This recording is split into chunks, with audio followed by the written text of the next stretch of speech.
O que se bebe em dia de festa pode-se beber no dia a dia? E que ligações gastronómicas se podem fazer com o que temos no copo? Aprenda e prove com a Escola do Gosto, a Academia de Literacia Alimentar do Público. Aulas únicas com especialistas. Entre como amador e saia um pouco mais conhecedor.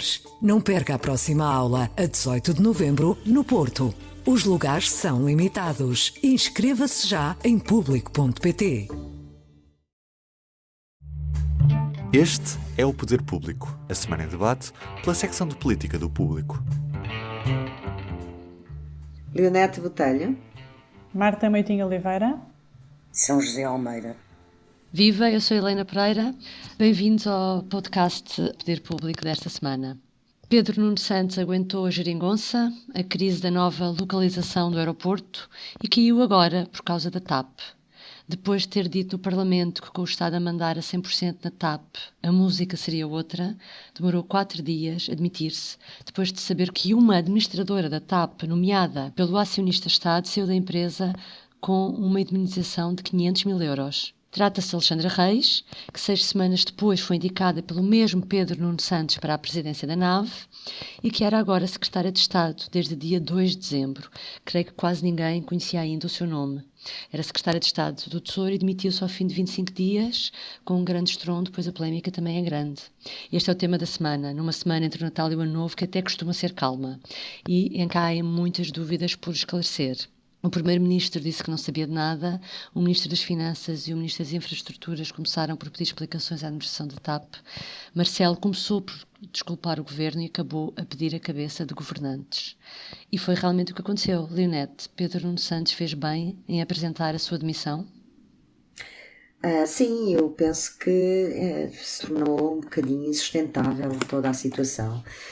Escalou rapidamente, desde logo quando se percebeu que o secretário de Estado responsável, que tinha que ter conhecimento da indemnização paga e de todos os contornos do contrato e do progresso posterior de Alexandra Reis, sobretudo a designação para a NAV e depois para o Governo, era o braço direito de Pedro Nuno Santos. O que Santos Mendes sabia, e ficou bastante claro que se o ministro não sabia, tinha a obrigação de saber e, portanto, a situação tornou-se insustentável. De qualquer forma, tenho dúvidas sobre, penso que será difícil sabermos sempre se foi, como é que se resultou nesta demissão pelo punho de Pedro Nuno Santos, mas claramente que António Costa e as conversas que ambos tiveram terão levado Pedro Nuno a este beco sem saída. Para Pedro Nuno Santos também há aqui uma oportunidade de se libertar do governo e começar a trilhar o seu futuro político. No entanto, há aqui também um deserto que ele terá que atravessar na medida em que o seu legado, nomeadamente nestes últimos 3 anos como Ministro das Infraestruturas, é claramente inferior em capital político àquele que teve na geringonça. Tem muito menos resultados e alguns até não são bons, não é? Claramente, do que teve nos primeiros 4 anos do governo António Costa com as negociações como secretário de Estado dos Assuntos Parlamentares com a esquerda. Portanto, tem que reconstituir de alguma forma este capital político, na minha opinião, para que se torne eventualmente um dia como o sucessor inevitável de António Costa no PS. Mas penso que este timing pode ser para o seu futuro político o melhor para Pedro Nuno Santos, uma vez que assim ganha de facto tempo para se recompor e arregimentar as suas tropas e o seu próprio capital político. São José, como é que achas que Pedro Nuno Santos se comportará agora como deputado? Achas que fica comprometido o seu futuro político e o desejo de vir a ser secretário-geral do PS, como a Leonete aqui referia? Eu acho que ele se vai comportar de uma forma discreta. Vai ter que ser, não é? Até porque ele é muito novo, tem 45 anos, tem muitos anos para fazer política pela frente. É evidente que ele sai numa situação muito fragilizada politicamente Aliás, o próprio Observador noticiou que de facto ele tinha conhecimento que havia um acordo e delegou no secretário de Estado, como ele próprio assume, condução desse dossiê, mas ele sabia que havia um acordo feito pela administração da TAP com esta senhora,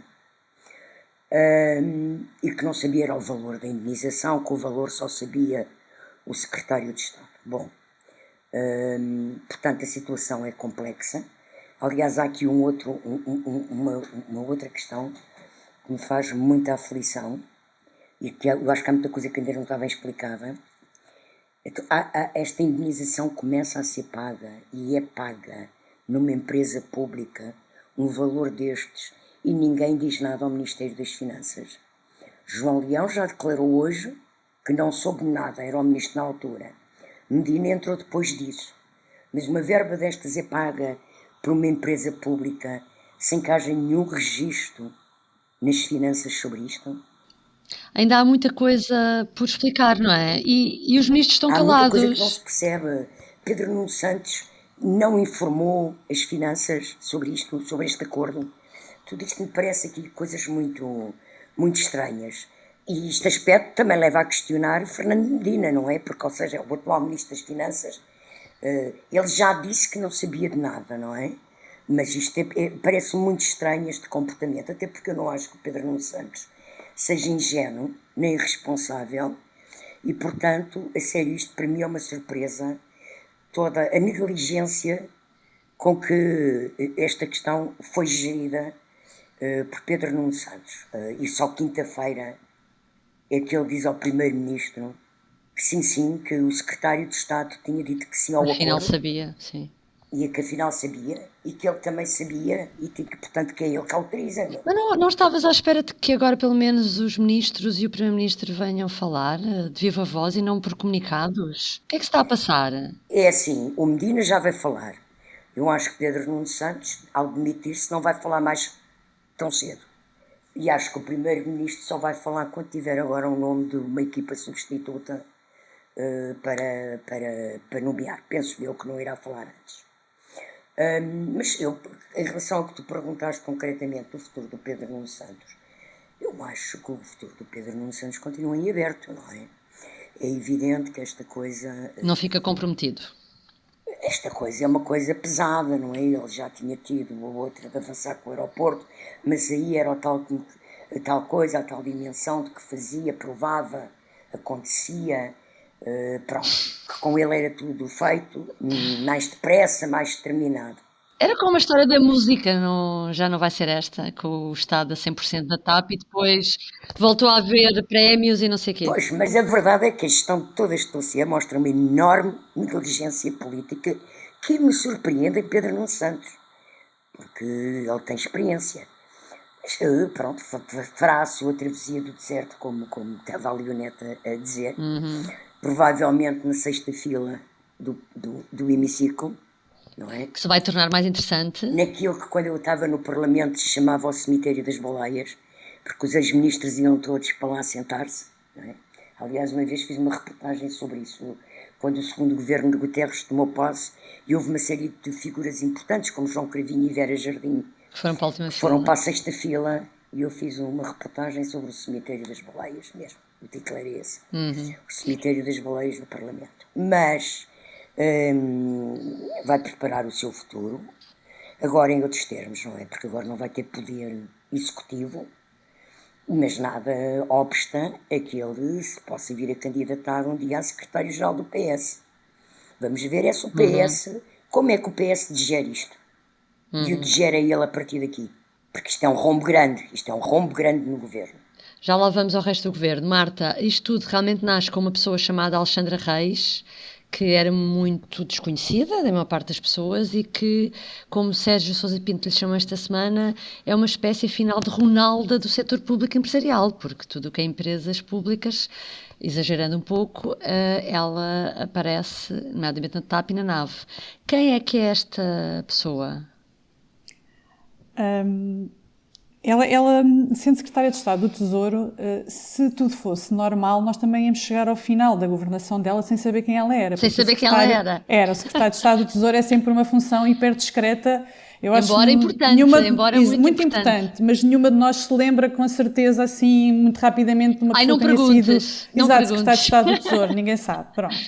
Mas nós também ainda não sabemos muito sobre ela. O que é que nós sabemos? Aqueles dados que realmente tu referes aí, que o Sérgio Sousa Pinto referiu. Ela passou pela NAV, pela TAP, pela REN, pela PT Investimentos. Portanto, ela é uma especialista em setor empresarial do Estado, em empresas públicas. Já fez um bocadinho de tudo, já esteve em administrações, já foi presidente, já foi diretora de departamentos. Portanto, ela é uma especialista em setor empresarial do Estado. Mas o setor empresarial do Estado só nos aparece, assim, aos olhos do eleitor comum, só nos aparece em empresas muito mediáticas, tipo Caixa Geral de Depósitos, TAP, empresas onde os contribuintes já puseram muito dinheiro e que também são muito apetitosas do ponto de vista de outras histórias e outras coisas que se podem procurar aí. Portanto, nitidamente nós não sabemos assim grande coisa sobre ela, sabemos que ela agora esteve na TAP, na NAV e depois foi para o Governo. E eu acho que não vamos continuar a saber assim muito mais sobre ela porque ela agora vai provavelmente desaparecer. Eu acho que nós temos um bocadinho mais de elementos sobre que tipo de pessoa, como é que ela está habituada a atuar na sua vida profissional através das respostas e dando como boas as respostas que a TAP deu ao Governo sobre este caso da indemnização. Nós sabemos que ela pediu o triplo da indemnização que ela acabou por receber, pediu uma indemnização de 1,5 milhões no momento em que ela própria fazia parte de uma administração que estava a aplicar cortes salariais aos trabalhadores e à própria administração. Portanto, isto diz-nos até um bocadinho mais sobre a pessoa do que propriamente o currículo dela. E como chamou a atenção o Presidente da República ontem, numas declarações que fez ontem bastante longas, hoje em dia já não basta ver o currículo para ver a competência, já não basta ver se ela qual foi o cargo que teve e em que empresa teve. É preciso saber mais sobre a vida pessoal, a vida profissional destas pessoas que vão para o Governo, é preciso saber como é que elas saíram das empresas, para que empresa é que transitaram. Marcelo dizia que isto já não era como antigamente, o escrutínio era mais exigente, era muito mais exigente. Ele usa esta expressão, acho que é esta expressão de dizer que isto agora é mais sofisticado, é o que ele diz. Exatamente, sofisticado, exatamente, é isso. Exatamente. E, portanto, é isto que nós sabemos sobre ela. Não sei se vamos descobrir mais coisas, mas eu imagino que a IGF e a CMVM vão estar a fazer o trabalho que os ministros lhes pediram, não é? De verificar aquela informação que a TAP mandou e depois a partir daí saberemos mais coisas sobre a legalidade ou ilegalidade daquela indenização e talvez consigamos perceber um bocadinho melhor que tipo de pessoa era esta que andava no mundo empresarial e que agora se sai. E há outra coisa que também está por perceber, há duas situações. Primeiro, ela estaria na TAP, que é uma empresa com capitais públicos, mas não estava ao abrigo do Estatuto do Gestor Público. Certo. Como é que isso é possível? E, por outro lado, também se percebeu das declarações do Presidente que ele deseja que a classe política revisite o Estatuto do Gestor Público e o PCP, nomeadamente, segundo creio, também falou nisso para se mexer para que nunca volte mais a haver uma situação destas de uma indemnização destes valores no setor público. Achas que em termos de leis poderá mudar alguma coisa aí?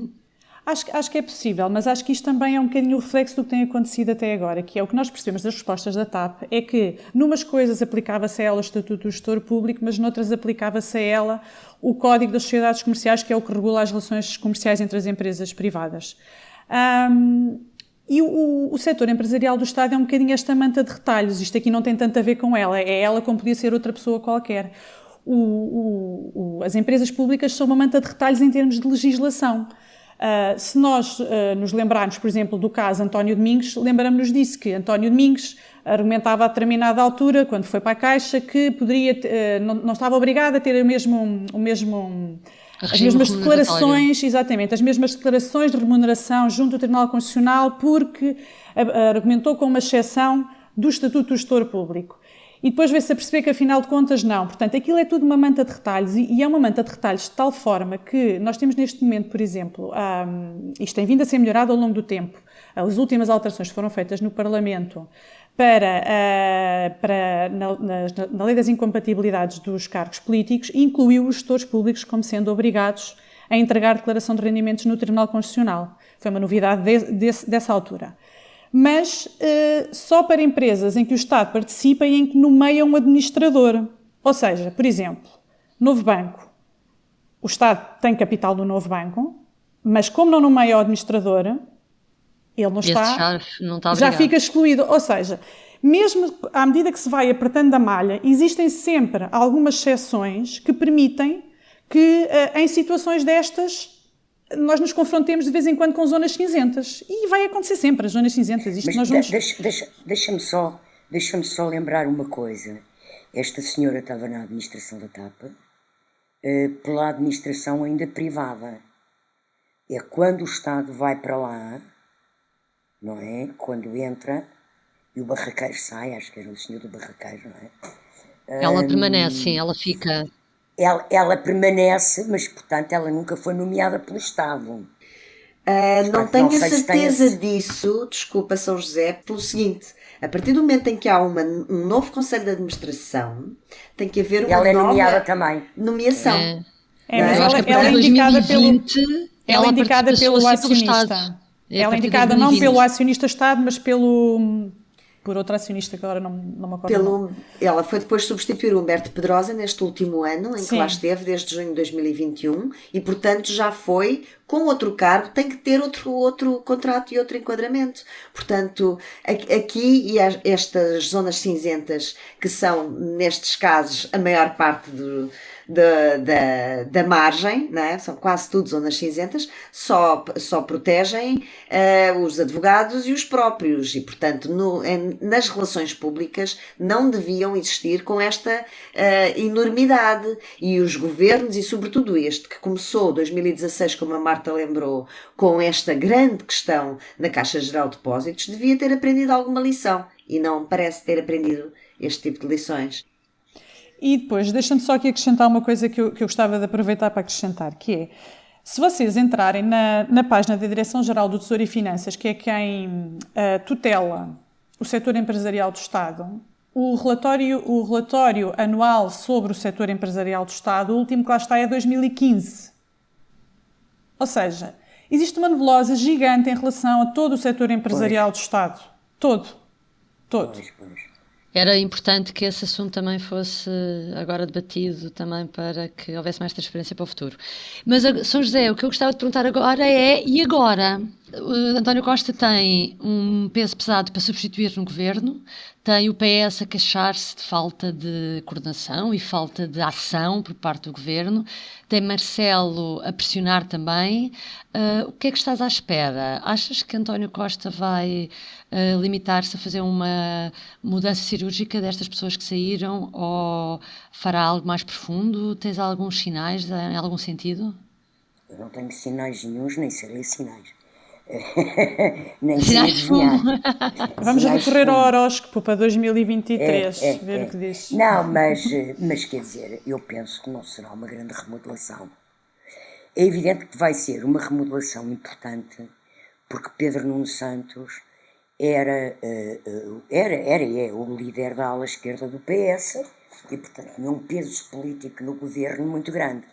Não vai ser fácil, e eu estou com muita curiosidade em perceber quem vai ser a ministra ou o ministro que vai ser convidado para isso. Vai aceitar aquelas pastas, que são todas difíceis. Nem sei se as pastas continuarão juntas, ou se as infraestruturas e a habitação será transformada em dois ministérios diferentes.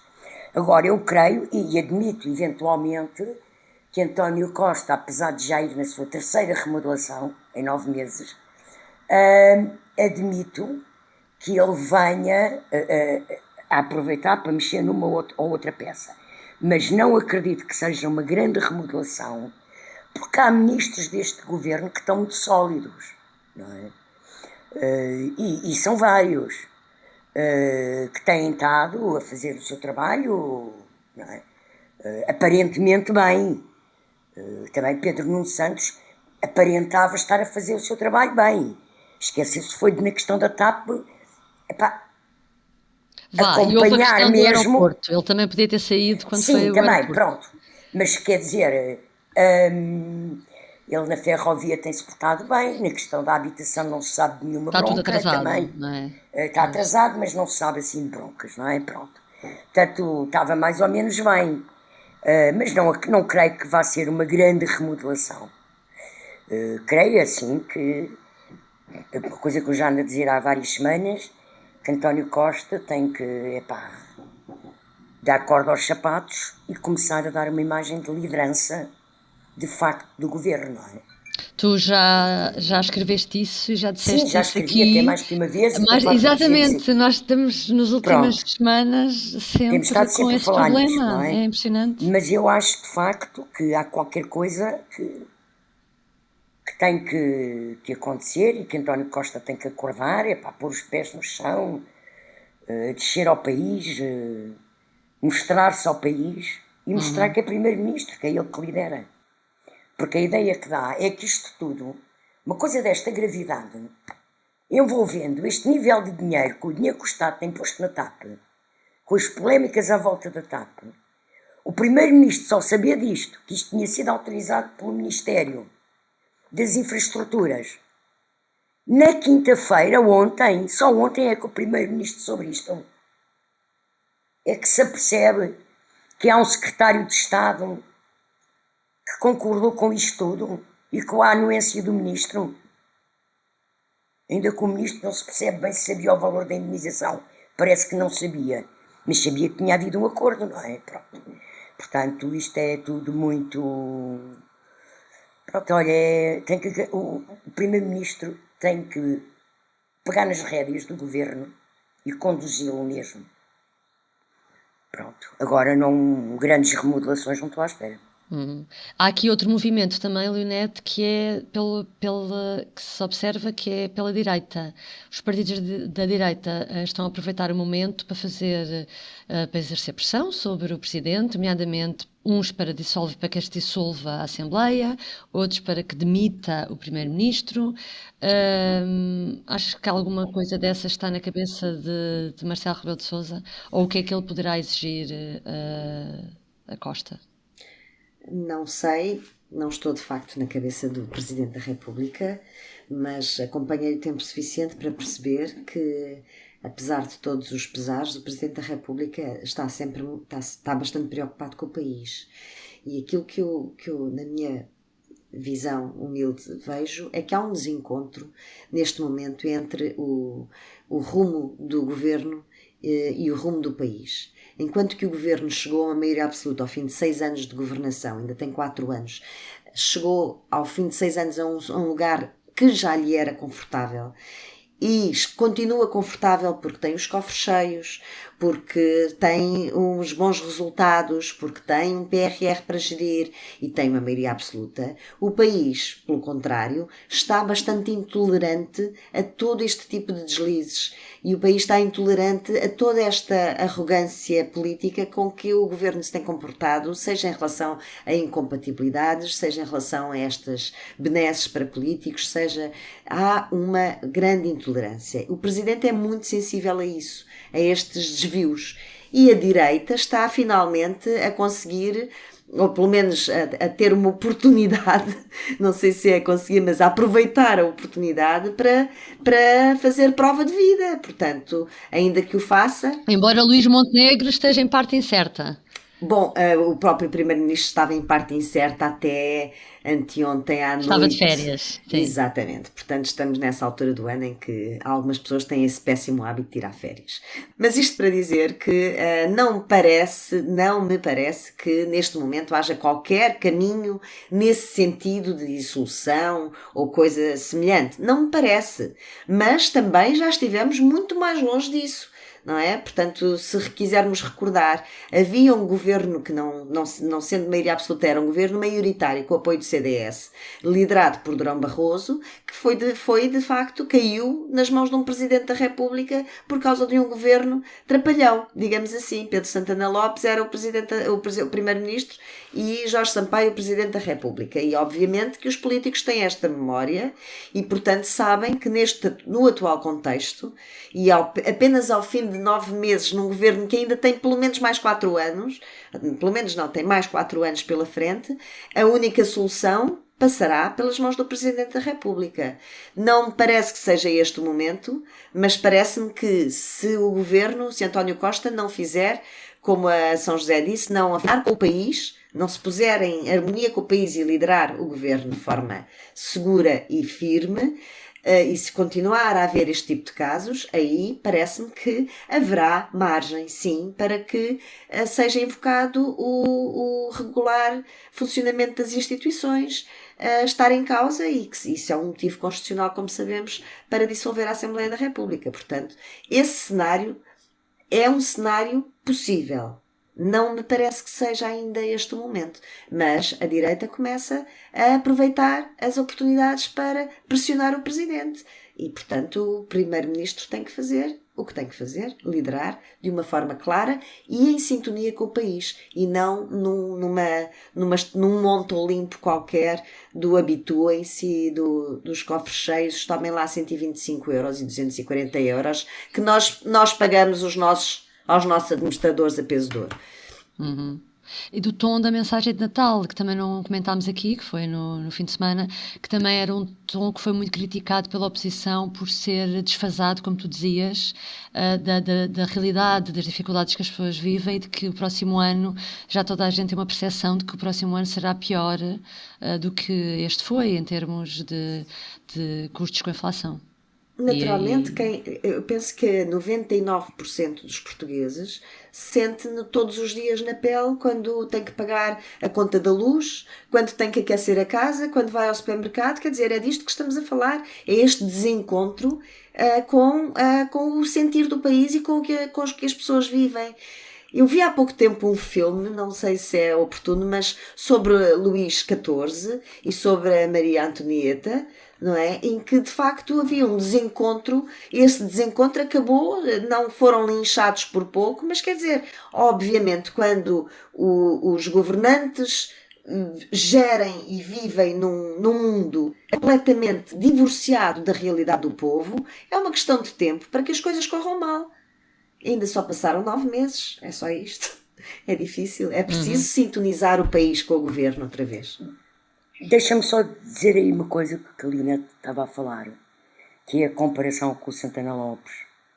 Aqui a diferença não é ser maioria absoluta, porque o Santana Lopes tinha maioria absoluta na Assembleia, porque tinha o apoio do CDS.